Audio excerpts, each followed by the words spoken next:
Hello, everyone, and welcome to the first official episode of a brand new podcast. We are so excited that you are joining us and tuning in through whatever listening method you choose. This is Igniting Lifelong Literacy, a Chippewa River Writing Project, or CRWP approach. Before we get started with today's content, I'd like to read our land acknowledgement. The Chippewa River Writing Project is based at Central Michigan University, located in Mount Pleasant, Michigan.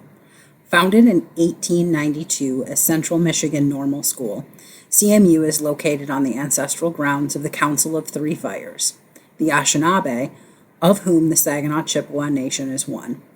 Seated under duress in the 1855 and 1864 treaties, this land was named the Isabella Indian Reservation and remains part of the homeland of the Saginaw Chippewa Indian tribe. It is our responsibility to care for this land and its people, and to be intentional and inclusive in our work. We recognize that this acknowledgement is only meaningful when combined with purposeful actions and genuine relationships that honor the land and its people. These actions include abdicating for the histories, cultures, languages, and the territorial rights of historic Indigenous peoples. As our writing project grows to include members from outside Mount Pleasant, we invite all CRWP members to recognize their own connection to the lands on which they reside and honor their own responsibilities to the original keepers of those lands.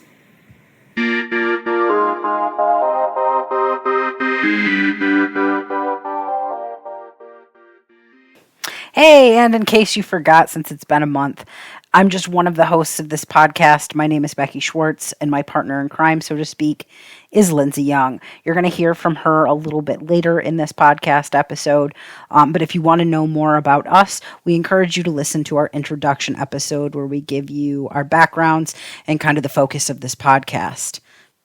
Also, as a secondary reminder from our first episode, when we say the word approach, we're just talking about how Lyndsay and I, two TCs from the Chippewa River Writing Project, are approaching and working with and/or our understandings and experiences with the central topic we're studying. We're also going to bring in a third TC from our group, Jenny Sanford, to discuss this issue since it's such a big topic. Part of our approach is that we also consult with others about topics and ideas to get a bigger understanding of it. When it comes to research on pedagogy, a teacher's work is never really done. What is our focus today? Well, today we are going to begin the first episode in what we're starting as a 3-part series on a very hot topic in literacy, especially in early literacy, which is science of reading versus balanced literacy. I'm currently a high school English teacher, and I will be the first to admit that in your undergraduate work, especially at the secondary level where I teach, you often aren't given a whole lot of work on the mechanics of how to teach reading and how students learn to read. Teachers in the upper grades focused on things like teaching students how to read text features in informational text, content literacy, annotation styles, SAT evidence-based reading and writing scores, reading stamina, vocabulary and context clues, reading ladders, and trying to get kids to read more and more complicated texts with less and less scaffolding. And the class that you take to get your professional certificate in Michigan focuses a lot more on content literacy than it does on foundational reading skills and instruction. Now, I know I threw out a lot of educational buzzwords there, but for a lot of us secondary teachers, if you asked us the process of how students learn their letters, form word sounds, and start to read and use sight words, unless you have or have had young kids at home, it's probably a bit of a mystery. So for me, in our preparation of this episode, it was really fascinating and educational. I encourage other secondary teachers to take advantage of some of the wealth of information, knowledge, and resources that Lyndsay and our guests are going to discuss, because this work at the lower grade levels is really the foundation of what we're doing. And some of the things that I've learned from our work on this series and my work with other elementary teachers in our CRWP network have changed some of the ways of how I approach things in my own classroom. And without further ado, I'm going to turn the discussion over to Lyndsay, who has many great nuggets of knowledge and wisdom to share with you. Thank you, Becky. I know as an elementary school teacher, these two approaches are constantly being discussed, and many teachers have varying definitions, misunderstand, or even misconstrue the approaches. So, as to not bombard you with a bunch of information, we're going to break this down into a 3-part episode. So we actually tried making this into one episode, and I felt like I was throwing a bunch of information at you and at myself, and by the end, I was even confused. So, today's episode will focus on the history and defining balanced literacy. Then at the end of the episode, which in my opinion is the best part, we're going to be discussing how these approaches kind of pertain to us in our classrooms. So that'll be towards, again, the end of the episode. So let's get into balanced literacy. So balanced literacy originated from this big reading controversy in the 1980s. The two sides were whole language approach versus phonics first approach. Very similar to the controversy we are having today between balanced literacy and science of reading. The whole point of this podcast. The whole language approach supports children selecting their own reading material and developing reading skills through everyday context, whereas the phonics first approach focused on breaking down language into smaller components and learning letter and sound relationships through decoding. Later, in the early 90s, they meshed the instructional practices kind of together to create the balanced literacy approach. So, the balanced literacy approach involves teaching all literacy components in authentic and balanced ways, but not in isolation. So, phonemic awareness, phonics, vocabulary, fluency, comprehension, and writing are used to develop reading, writing, listening, and speaking skills. This is developed through varying structures and levels of teacher support, such as shared reading, guided reading, and independent reading. So, balanced literacy approach involves instruction in foundational phonics skills while also using authentic text for developing phonics skills and making meaning. Within this approach, phonics and phonemic awareness is taught through explicit instruction on phonemes and graphemes within the authentic text. So, for my upper elementary and high school teachers that don't know what these mean and may be confused by the terminology, I'm going to break it down a little bit. So, phonemes are the sounds of spoken language, and graphemes are the letters or letter combinations that correspond with each phoneme. So this phonics instruction leads to the word recognition, which leads to development of fluency. And when students are able to recognize words and read at an appropriate pace, then students can focus on comprehension. Although phonics decoding and spelling may be taught in word study lessons, they are rarely taught in isolation. The skills are taught within the context of reading and writing and focus on using word analogies, pictures, or context to identify words. So all those phonics skills, high school teachers and middle school teachers that you do not need to worry about, you are welcome, because that is done by elementary teachers. So according to Hoffman, as part of a balanced literacy instruction, exposing early learners to high-quality children's literature is intended to expand their understanding of text and comprehension of concepts. The repeated, varied, and expanded exposure to children's literature is meant to increase prosody and proper expression. Explicit teacher modeling and instruction in habits of good readers and writers promotes obviously student effectiveness with the strategies and understanding the metacognitive process. So what this looks like in the classroom, this might be what you see in a balanced literacy kind of classroom setup. So students will have opportunities for sharing their text or sharing their writing, shared and guided reading using authentic fiction and nonfiction texts, speaking and listening instruction, word study instruction and practice in developing vocabulary, word recognition, spelling, and fluency, independent reading and writing to build stamina and opportunities for choice, and then, last but not least, expository and narrative reading and writing opportunities throughout all content areas. Now we'll be getting to the good part. So now we're going to be talking about balanced literacy from the perspective of our roles as teachers. So I will be talking about balanced literacy from the perspective of an elementary teacher. Becky will be talking about it from the perspective of a high school teacher, and introducing our very special guest today and for our 3-part series, Jenny Sanford. So Jenny will be helping us with that middle school perspective on how this plays into her career and how this pertains to her as a middle school educator. So we will be answering the same 2 questions. So the first question we'll be answering is, what was one big takeaway we had from the information on balanced literacy? The second question we will be answering is, how does balanced literacy affect us in our varying roles in our classrooms? So before we get into answering these questions, we are going to hear a little bit about Jenny so you can get to know her and kind of her background as a middle school educator. So Jenny, you can go ahead and tell us a little bit about yourself. I have 20 years of experience in teaching. I have a master's degree in literacy instruction from MSU with a reading specialist, K-12. My current role, I'm a 6th through 8th grade ELA teacher. I'm going into my 11th year in that role. And in our district, I'm on a couple of different leadership teams. I'm the 6th through 8th grade humanities PLT lead, and probably one of my favorite roles, I am a mentor teacher in our middle school. I have taught in my career pretty much every age group from preschool through 12th grade at some point in time. I have 4 kids, 3 boys, 20, 16, and 13, and a girl who's 9 that I think have taught me the most of all of my experience about education. My mother-in-law was a first grade teacher for a long time and finished out her career as an elementary principal. Having that interaction and experience as a young educator was huge for me. My sister is an elementary special education teacher, and those conversations that I've had with her have really influenced the way that I think about literacy as well. And I have many colleagues across various age groups from different organizations that I've been a part of.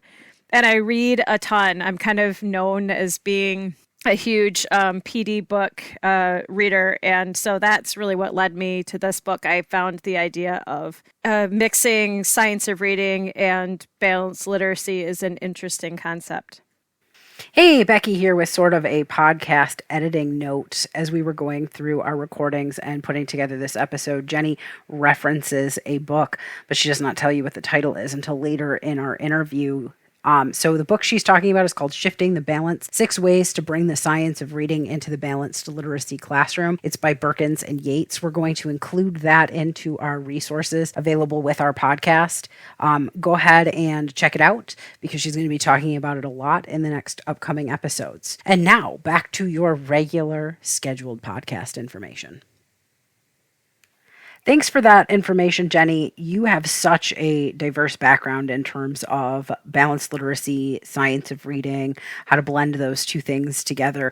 And because of your middle school perspective, as well as your work in the beginning grade levels, you kind of get this perspective that gets missed a lot. So I guess the first question, and this is the one that Lyndsay and I will answer as well later, is what is one major takeaway from the information on balanced literacy that Lyndsay kind of talked about earlier that that you can give our listeners? I have actually utilized balanced literacy in my curriculum and teaching practices for a while. I think I first encountered it probably in my master's program and just started folding it out into the things I was doing in the classroom. What I honestly believe is that good teaching is good teaching, and a balanced literacy model really works for all classrooms. The content, the complexity of text, the maturity changes over time, but good teaching is still good teaching. Balanced literacy really combines explicit reading and writing instruction with independent work in more of like a gradual release of a responsibility framework. So think back to Margaret Mooney's work around I do, we do, you do. It really accomplishes all 3 of those things across the whole model. So it incorporates reading aloud, modeling, reading and writing, shared and interactive reading and writing, guided reading and writing, independent reading and writing. And I think sometimes the idea of guided reading and writing sounds strange to secondary educators. But I think if we think of it in the lens of more reading and writing small group work that you might be doing with students around particular topics or particular areas of difficulty for students, and then things like book clubs and writing groups, those are all areas where we would practice this guided model in our classrooms.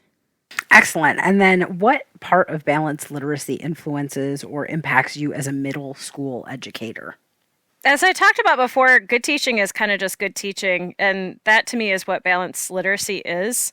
But I find that oftentimes as secondary teachers, we skip that middle part, that we do the I do, we do the modeling for students. Many of us even read text aloud to students and even think aloud to students. And we assign work for them to do independently, whether they're reading or writing. But I feel like often in the middle, we skip some of those really great we do things. There's really a great value in shared and interactive reading and writing, and guided reading and writing. And there's a couple of texts that I kind of lean on when I'm doing this work in my classroom. The first is Patterns of Power by Anderson, and that's got some really great grammar and syntax related lessons that walk you through this whole I do, we do, you do framework that balanced literacy really utilizes. And then the second is kind of a newer text that I'm absolutely in love with and obsessed with right now, is the Micro Mentor text from Penny Kittle, which has some really great examples of taking kids through actual young adult literature. So you're not having to go out and find examples of this. If you're reading alongside your kids, if you're doing book clubs with your kids, there's all kinds of examples you already have in your classroom for this. But you pull a small passage out and you look for it for good craft of writing. And it's a very generative process where the kids are determining what aspects of good writing they're noticing. And then that gives you also the opportunity to have that shared experience and even have that guided experience where you're pointing out some higher level, higher order type things that you could be doing. So I guess for me as a middle level educator, that's a piece right there that I like to work with some of my mentees when they're trying to work out how to do that we do step in their classroom. All right, and I'm going to take these questions next. So one major takeaway from this information on balanced literacy that I had as a high school teacher, this reminds me an awful lot of the work we've done the last couple of years in our PLT. We've been reading about what true comprehension of a text is. We read an article by E.D. Hurst Jr., who kind of talked about the importance of building a wide background of knowledge along with your reading. I encourage anybody to read this article. We're going to link it in our kind of resources for this podcast. But essentially, I'm just going to give you a quick synopsis of what he says. So essentially, he's talking about how you really need a background knowledge on the subject to truly understand what you're reading. You might be a very literate person and be able to read the words and muddle through it based on context clues, but true comprehension only comes from when you're able to draw through historical, scientific, or a cultural understanding and a wide background of information building through a very, very diverse education. It's a fantastic article. It gives you a lot to think about how you approach reading activities in your classroom. However, I do know Hirsch's ideas are not perfect and have some issues with them. But I think the basics that he brings up a lot of strong points in understanding the issues with reading instruction from an upper grade level study. In our resources, I'm going to have that article, as I mentioned, as well as an article that kind of unpacks Hirsch's ideas and some of the conflict with what he talks about. But again, I think the basis of that is really, really true. Having a strong background understanding, and you can do that through that small group work that Jenny's been talking about. So what part of balanced literacy influences or impacts you as a high school teacher? When I think about this from a high school perspective, even though Lyndsay said that we don't have to teach phonics, phonics is still super important. A lot of times with informational texts, science classes in particular, students are intimidated by that huge vocab section. And so you have to be really intentional with your vocabulary instruction and practice. Students have to expand their vocabulary, and as they do, they'll start to notice things like word patterns, root words, and be able to apply those words to figure out the other ones. This is a lot of what teaching students to try to figure out what a word means using context clues as well. Both of these strategies, the idea of those basic phonics and those word recognition strategies, and context clues, they're going to be huge when you're pushing students to become stronger readers.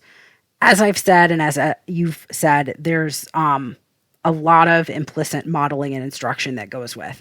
A lot of times, if I can't figure out what my students don't know something, I think back to how and where I've explicitly taught it. And if I can find a hole in there, I work to really try to fix that first before changing strategies. All right, Lyndsay, let's have you go and kind of talk about your takeaways from your elementary school perspective and kind of how this works in your classroom.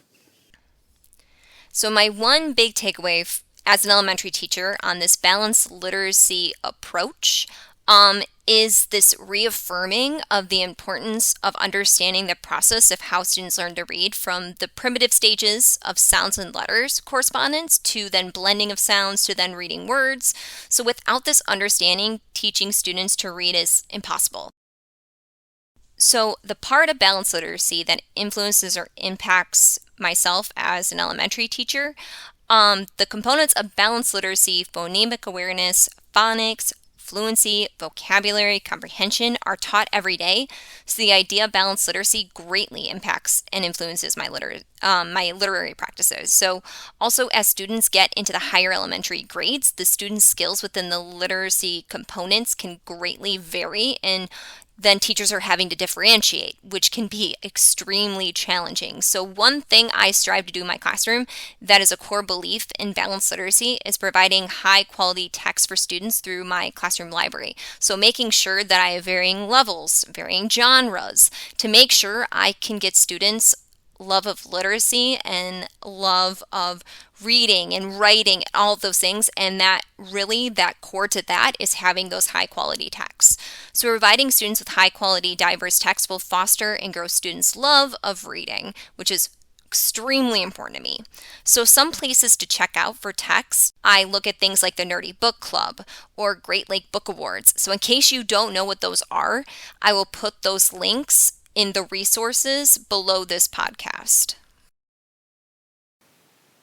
And that brings us here to the end of our first official episode. Thanks, Lyndsay, for the great background on balanced literacy. And Jenny, thank you so much for joining us in our discussion. The information you both gave us was really fascinating to listen to, and I learned a lot from both of you and our shared research on this topic. For our next episode, we're going to be defining the science of reading and how that applies to our roles in the classroom. We wanted to give some shout outs to a couple of people at the end here. So first, thanks to Jeremy Heiler, another TC from CRWP, who was a huge help in starting this podcast, and to Ashley O'Neill at Central Michigan University for sharing her wisdom and learnings from podcasting.